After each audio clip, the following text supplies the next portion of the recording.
a very long time, for centuries, the only diamonds in the world came from South Asia. And the Kohinoor diamond was a very large diamond that passed hands over years and centuries. And at one point it left South Asia and it ended up in the hands of other people and kept passing hands until it eventually came back, and it was in the possession of a 10-year-old boy king.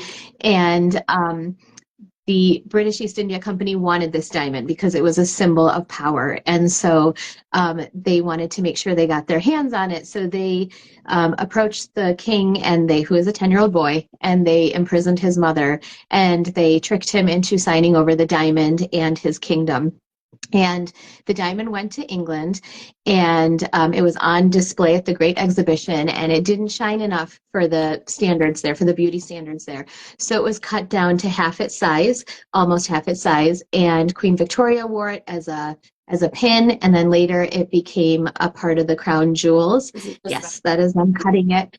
And so it became a part of the crown jewels, and Queen Elizabeth's mother wore it, and there was talk that Camilla was going to wear it at the coronation of Charles, until there was a lot of outcry last year about it in the press, calling for the return of all the looted gemstones and so much more, all the artifacts sitting in the museums around the world and in the British Museum. Especially on that page you just held up, you can see that, the animals look a little different. So those are honoring different folk art styles from India. So the camels are block printing, the elephants are Madhubani elephants, and the horses are Kalamkari horses, which are all forms of folk art. And I used a lot of fabrics from India.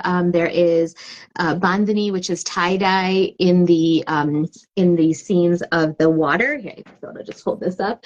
And there's khadi, which is homespun cotton.